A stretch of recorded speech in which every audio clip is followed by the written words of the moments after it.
Nigeria's cash reserve requirements at CRR has been pushed up from 22.5% to 27.5%. The monetary policy rate and liquidity ratio were, however, retained at 13.5% and 30% as CBN held the first Monetary Policy Committee meeting of 2020 last week. Let's hear the CBN governor. Committee, by a decision of 9 members, voted to alter cash reserve requirement CRR by 500 basis points from 22.5 to 27.5%, while leaving all other policy parameters constant.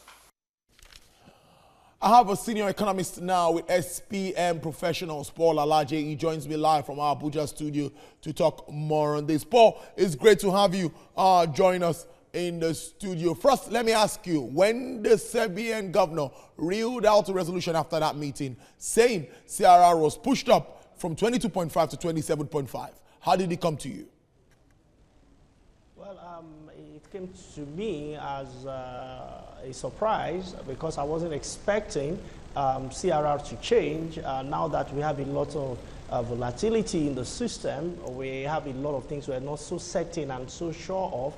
So adjusting CRR, which is a major tool in the hands of monetary policy maker to determine what inflation will be or to control inflation, is one that left me worried. Now, it is not wrong to actually increase CRR, but to increase it on 500 basis points from 22.5% to 27.5% is a lot of worry. And this is the theory. Economic theory says if you want to control inflation using monetary tool, you may increase CRR. So what central bank, what the Monetary Policy Committee have done is to increase CRR so that commercial bank will have less money supply, less money to lend to people. So this will have implication on money supply. And when money supply reduces, people will have less and less to give, to spend and to give to people. So what will mean is that so much money chasing fewer goods, which is of course general knowledge of inflation, you will have less of that and you're going to have inflation controlled. So the reason why Monetary Policy Committee number 9 out of the entire number voted for that is to save Nigeria from high inflation. Recall that when you have inflation up to 12% from experience in Nigeria, it's going to hamper economic growth. Growth may fall. But what exactly I think Monetary Policy Committee should have considered is the real cause of inflation. It was not monetary driven at first. Border closure was at the forefront of continuous inflation. Recall that when that decision was taken in August, from October, November, and December, Nigeria have a consistent increase in inflation, led by not just core inflation, but food inflation. So policy, which is trade policy, is what led to increase in inflation. And we could control that with fiscal policy.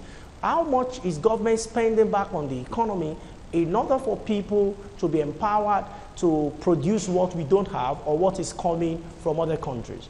I think if government considered this, Monetary Policy Committee wouldn't have done that. Because when you look at it monetarily alone, it's a good policy. But when you look at it in the entire economy, when businesses have less and less money to borrow from bank, investment will reduce. If investment reduces, unemployment, which is perhaps the most important thing for the entire economy at the end of the day, unemployment would increase. Recall that President Buhari had promised June 12 that is going to reduce poverty by 100 million in 10 years, which means average of 10 million a year. So when unemployment increases because of policy to fight the soul of inflation, to save economic soul from inflation, and how do we do that without necessarily increasing unemployment? But one thing is certain, when you are getting reports on unemployment for first quarter 2020, and which may extend depending on how long we're going to retain this rate, unemployment may certainly increase. What you will have is that inflation may reduce, but unemployment is bound to increase. Paul, I think you're towing that line of those saying that the fear of inflation has forced the central bank to raise bank CRR. On the other hand, some are saying this will affect the bank negatively when it comes to lending. you've touched on that, but directly, the central bank has also tried to increase LDR for some time now. So is it not like giving you with one hand and taking it back with the other hand? Yeah, well, these are key indicators, key parameters. You don't just adjust it because you feel for some time you've not done it. You need to study carefully. And my main worry is not just adjusting it, but adjusting with 500 basis points. That's a lot. That's a lot. That's 5%. What it means, perhaps, for those watching us and are not so familiar with banking and economic figures, is a bank that receives 100 naira from you in deposit. What central bank is saying is that 27 naira 50 kobo should come to them. Most of the time, these monies don't have interest. They don't earn interest on it. Mark you, they still have 30% liquidity ratio, which is to be there. So you have, on one hand, less and less money or fund, bank could learn to do their business. But you know that banks are not charity organizations. They are there to make profit. They are there for business. The implication of this is that you might have interest rate on loan increased because banks wants to maintain the same profit level in order not to reduce staff strength. But if central bank is saying you cannot control, they cannot increase interest rate, then some of the staff working today in commercial bank may have to pay for it. So when you look at it, we have a lot of instability around our economy, majorly externalities that we cannot control. You have coronavirus that is reducing rates as we speak. People are afraid to actually do their business, particularly Nigeria as China as its biggest trading partner. Because of coronavirus, a lot of people are afraid to do business. And so if you have one and fear in the atmosphere around the globe, and people that wants to collect funds from banks are even going to have less and less of that. I don't think the timing is correct. I don't think the timing is right. I think what central bank should have done is to work with fiscal authority and trade authority to ensure we liberalize on some of our policy without necessarily adjusting CRR this moment today. Paul, let's look at always mopping up liquidity by the Apex Bank. It's become a recurrent decimal where we have excess liquidity and we keep mopping up, and trying to say we trying to channel the monies to employment stimulating sectors of the economy. How well do you see the banks playing out in that this year, 2020? From time to time, it's one of the core functions of Apex banks around the globe to mop up liquidity. But we cannot do that to hamper growth. When you mop up liquidity too much, it's because you want to battle inflation, and you have done that to the point where growth will be affected, then it's no longer a good policy, because growth is the ultimate goal every economy will be used. It is a parameter with which every economy will be measured. It is very important for us to ensure that the economy makes sense and people are willing to come because of inflation rates. If inflation is too high, it's another danger. But we balance it by looking at that comfortable level where growth increases and inflation is not too high.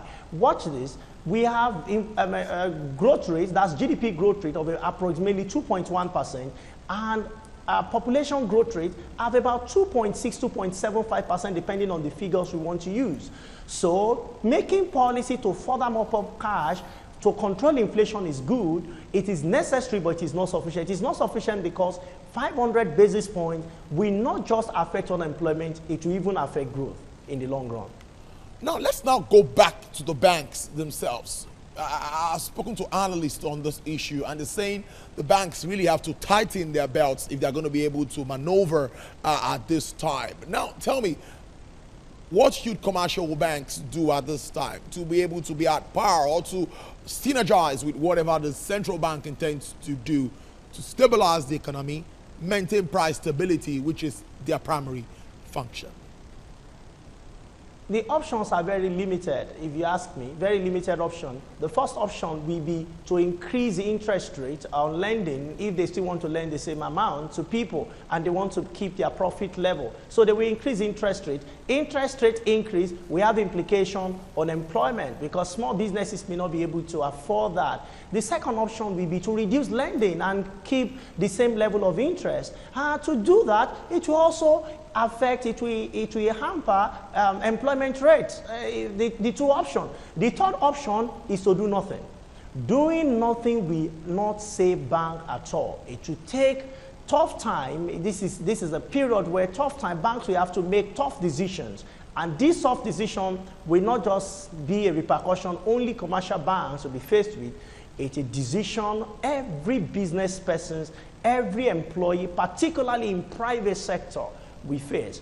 And I hope that at the next Monetary Policy Committee, there will be a review, perhaps, to CRR increase by 500 basis points to something better. Or maybe the committee has not envisaged some of other variables that have been popping up since the policy was made.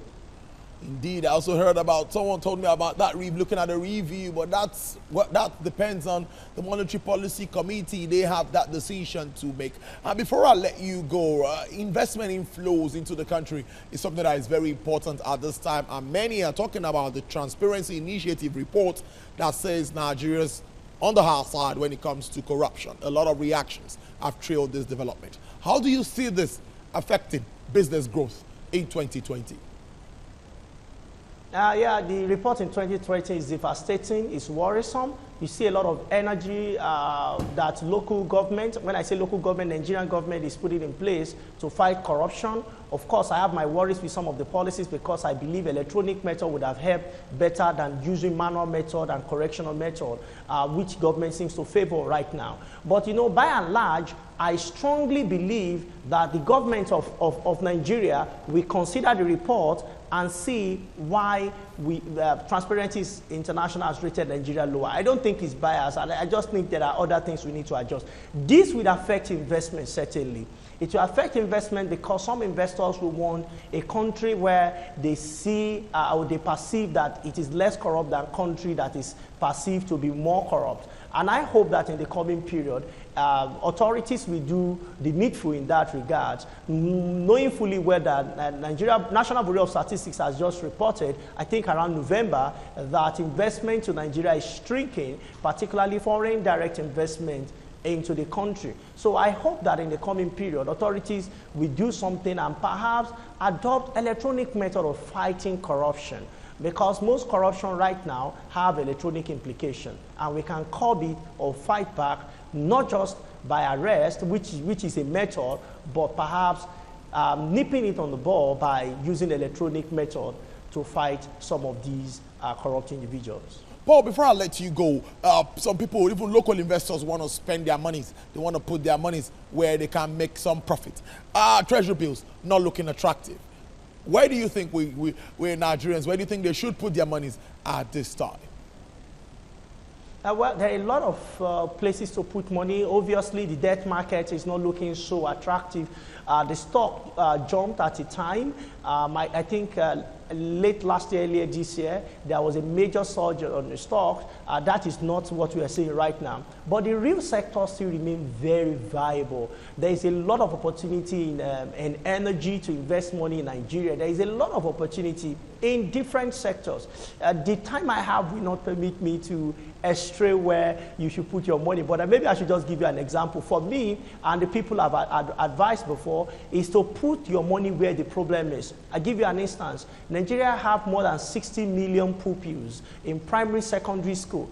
All of these people, almost 80%, I beg your pardon, of these pupils wear foreign school uniform. The fabric is imported, they are sewn in Nigeria.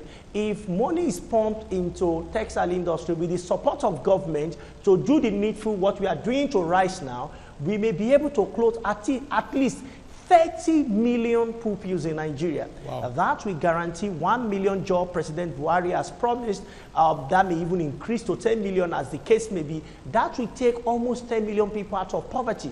As investor in Nigeria, you are sure, because population growth rate is so high, more and more people will go to school irrespective, or nevertheless, the number of people that are out of school, more parents want their children to go to school. There are new schools, 4-bedroom flat schools, all around the country, springing up here and there. They are conventional, so they are superstructure school at the same time, most of which are importing their school uniform.